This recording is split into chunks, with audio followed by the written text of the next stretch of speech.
नमस्कार दोस्तों सभी को धन्यवाद देना चाहूंगा कि आप बहुत अच्छे तरीके से और शांति तरीके से बैठ के आप सुन रहे हो। बहुत लंबे टाइम तक आपने बैठ के सुना है और बहुत शांति बनाए रखे हो। मैंने आज तक ऐसा शो, मैं पिछले 7-8 साल से नेटवर्क मार्केटिंग में हूं, लेकिन बहुत बड़ी बड़ी कंपनियों के शो देखे और जिस कंपनी में मैं पिछली बार था उस कंपनी के भी शो देखे, लेकिन जो आज का शो है ये हिंदुस्तान में ऐसी कोई कंपनी ऐसा शो कभी नहीं कर पाएगी, कभी भी नहीं कर पाएगी।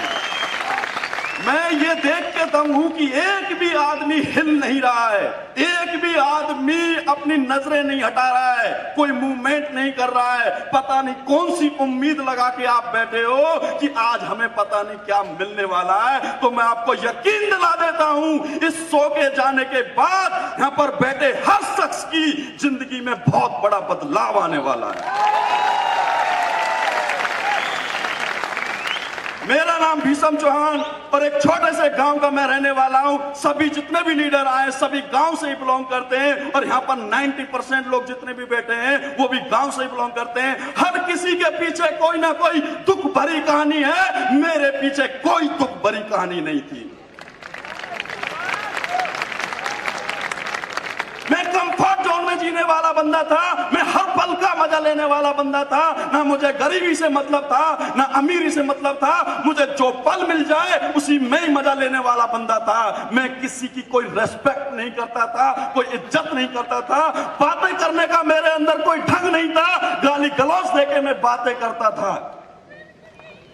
जिस दिन मेरे सामने मेरे गुरु आए, मुझे नेटवर्क मार्केटिंग का प्लान बताया, प्लान तो पहले ही देख लिया था, लेकिन जब मुझे समझ में नहीं आया तो मैंने सोचा एक बार देख के आता हूं ये होता क्या है।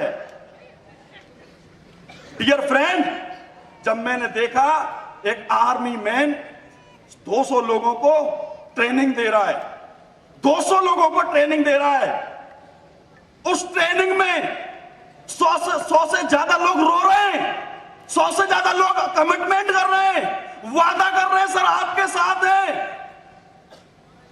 दोस्तों मैं दंग रह गया, मैं पढ़ा लिखा आदमी दंग रह गया। मैंने पहले सोचता था या तो 10वीं 12वीं पास अनपढ़ लोग ये बिजनेस करते होंगे, लेकिन जब मैंने उस आर्मी मैन को देखा कि वो इस तरीके से लोगों को से बात कर रहा है, लोगों की जिंदगी बदलने की बात कर रहा है, तो दोस्तों मुझे पता चला वो हमारे गुरु संजीव सर है।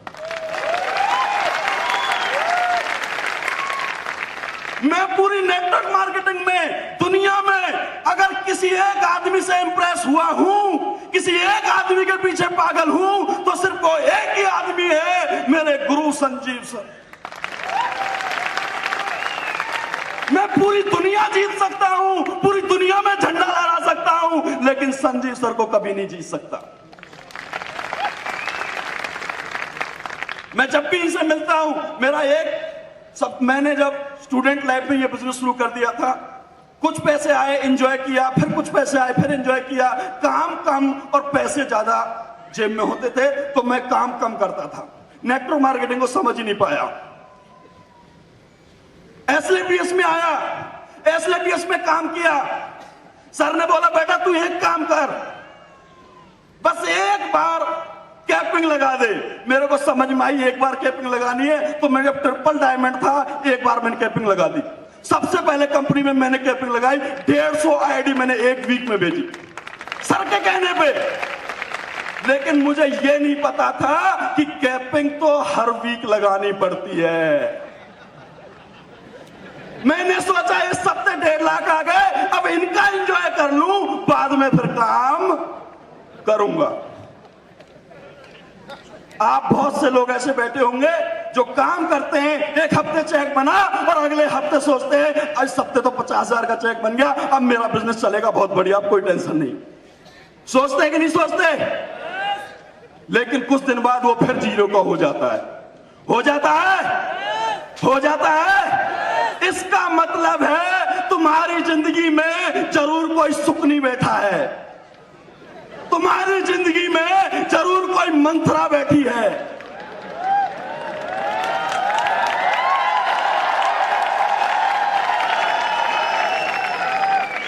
एक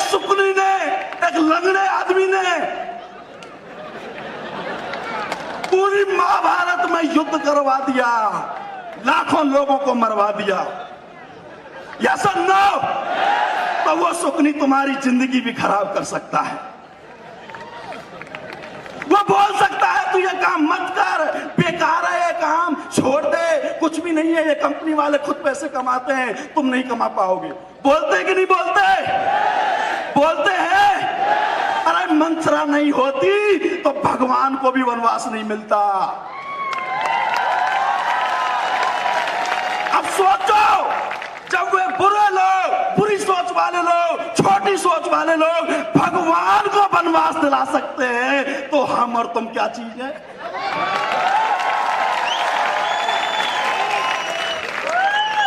हम और तुम क्या चीज है क्या? मेरी जिंदगी में भी कुछ लोग ऐसे आए, ऐसे आए, समझ नहीं पाया, बाद में समझ आया, अरे ये तो बुरी संगत है यार। अब मैं काफी देर से यहां बैठा था, करोड़पतियों को देख रहा था, उनकी स्पीच सुन रहा था, लखपतियों को देख रहा था, इतने अच्छे माहौल को देख रहा था, तब समझ में आया यार माहौल तो ये है, संगत तो ये है।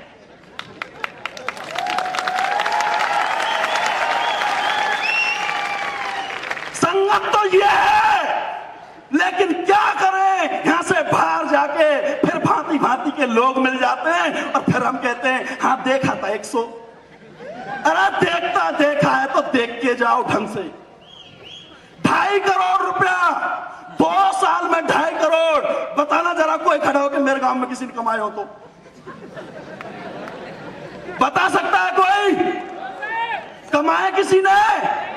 अरे 2 नंबर का काम करके लूटपाट के भरे कमा लिए हो, लोगों को ठीक करके किसी ने नहीं कमाया।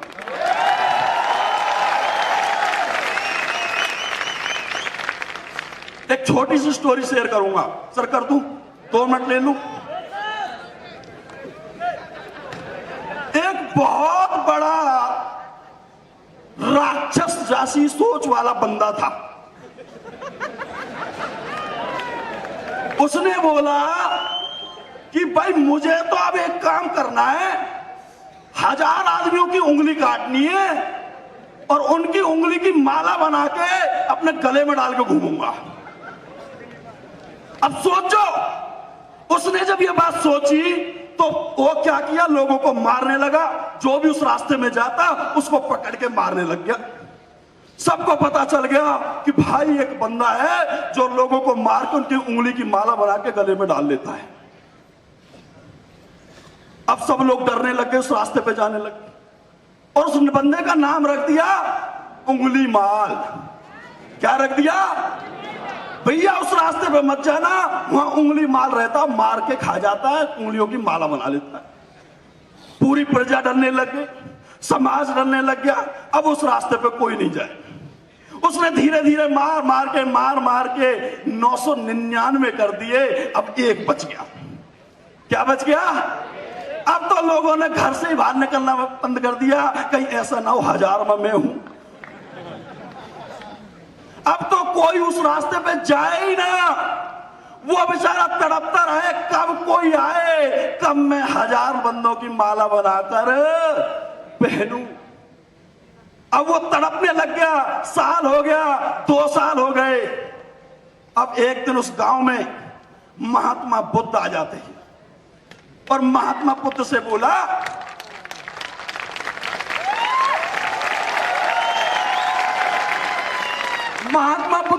महाराज इस गांव में क्यों आ गया? यहाँ तो उंगली माल रहता है और वो तुम्हें मार के तुम्हारी उंगली काट के माला बना के पहन देगा, इस गांव से भाग जाओ। उसने बोला ये उंगली माल कौन है? तो प्रजा ने बताया ऐसे ऐसे माला बना के पहनता है वो। बोला कहाँ रहता है? बोले वहां रहता है। चलो मैं वहीं जाके मिल लेता हूं फिर उससे। उसने बोला महाराज क्यों जा रहे हो आप? वो तो मार देगा तुम्हें। अरे बेवकूफ, मैं इसलिए जा रहा हूं, वो बेचारा तड़प रहा होगा 1000 रुपए के लिए, तो मैं चला ही जाता हूं। मुझ पर उसकी तड़प नहीं देखी जा रही, मैं चला ही जाता हूं। मैंने देखा है बंदा प्लान करने जा रहा है, बोला मत जाना। क्यों? वो तो नेगेटिव हुआ पड़ा है।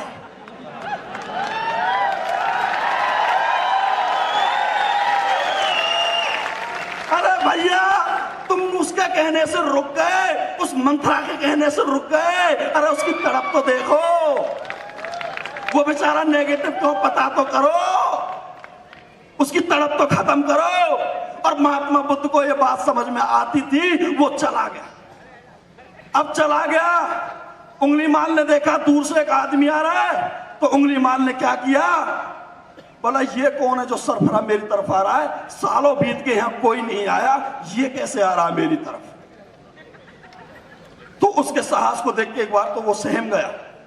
फिर उसने बोला चल आने दे, साले को काटना ही तो है। उसने अपना हथियार लगाया, हथियार में जंग लगा हुआ था, और उसको पहनाने लग गया। अब जैसे ही महात्मा बुद्ध आने लग गया, नजदीक आने लग गया, ऐसे ही उसका मनोबल टूटने लग गया कि जरूर कोई ऐसी आदमी होगा जो मेरे बारे में सुनने के बावजूद भी मेरे पास आ रहा है। दो चार लोगों ने बोल दिया वो तो वहां काम करता नहीं आएगा, वो नहीं आ सकता, वो तो बिल्कुल नेगेटिव है। अरे जाओ तो सही, क्या पता आ ही जाए।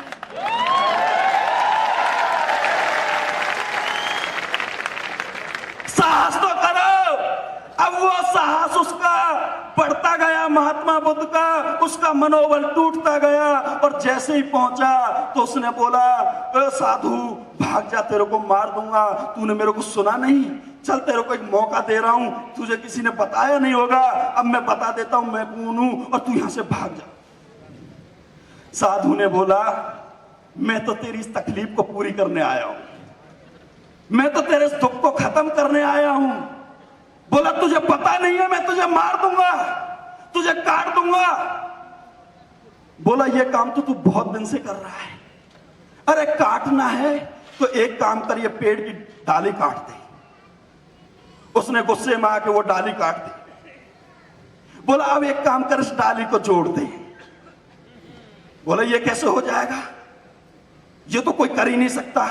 बोला तू काटने का काम करता है, तोड़ने का काम करता है, छोड़ने का काम करता है, मैं जोड़ने का काम करता हूं।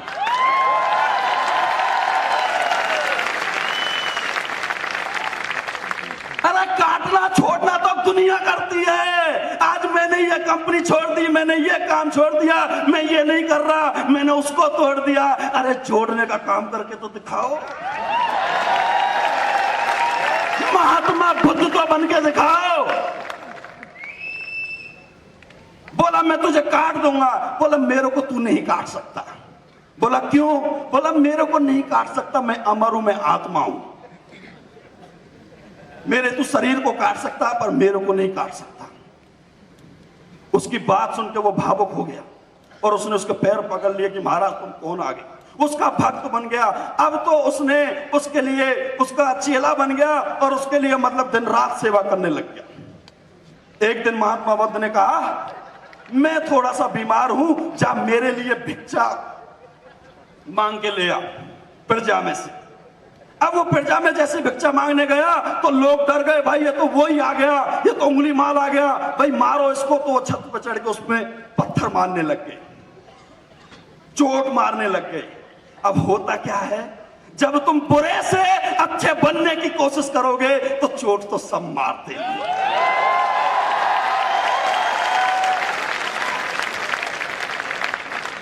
मैंने अच्छा बनने की कोशिश की तो मेरे जो जिनको मैं प्रेमी समझता था अपना, जिनको अपना दोस्त समझता था, वही दुश्मन बन गए।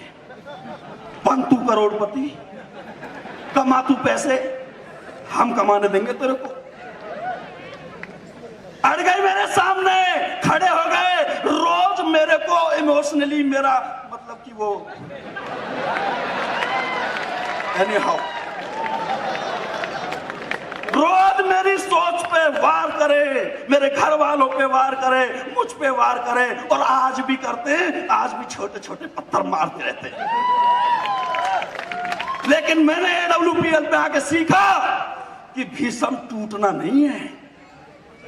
सर ने इतना टैलेंट दिया है, जिस दिन से मैं सर से मिला हूं, आप देखते होंगे मेरा प्लान सुनते होंगे सीडी में, क्या उस प्लान को सुनने से तुम्हें ऐसा लगता है कि कोई तुम्हें पैसे ना दे?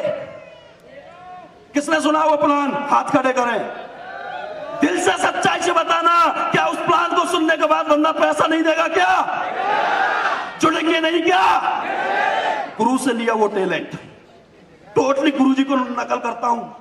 डायरेक्टर नहीं हूं, बड़ी रैंक पे नहीं हूं, लेकिन जिंदगी भर नकल करता रहूंगा। अब उंगली माल जब पत्थर पड़े तो उसको चोट लगी, खून बहने लग गया, गिर पड़ा।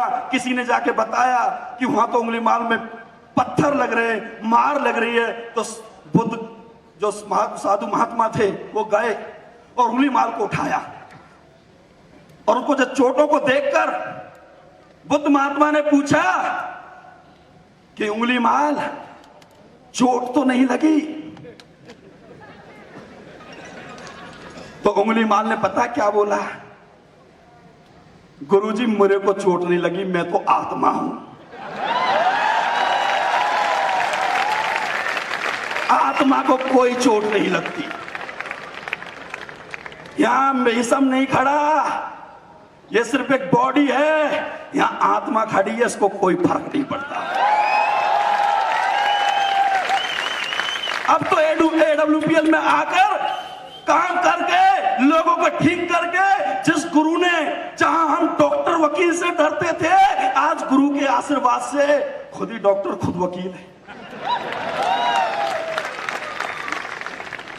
आज तो जो MBBS करके आ रहा है, जो MBBS करके आ रहा है, जिससे हमारे बड़े बड़े रिश्तेदार हमें डराते थे, तू क्या करता, मेरा बेटा तो MBBS कर रहा है, तू क्या करता है? तो हमें डर लगता था, हाँ भाई MBBS कर रहा है, करोड़ों रुपया खर्च कर रहा है। लेकिन आज जब वो कहता है मेरा बेटा MBBS कर रहा है, तो मुझे हंसी आती है। मुझे हंसी आती है, क्योंकि वो अपनी जिंदगी में इतने लोगों को ठीक नहीं कर पाएगा जितने हमने अब तक ठीक कर दिया।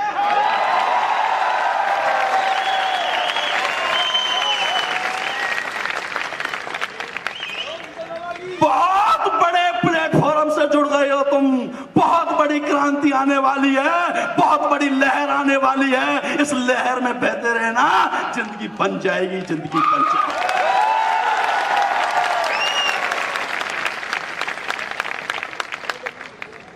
कुणाल यादव जी ने कहा 70 करोड़ अब बेकार लगने लग गए। बोला था, पता क्यों? वो पैसे कुणाल को नहीं चाहिए, कुणाल की जरूरत नहीं है, क्योंकि वो तो आत्मा है।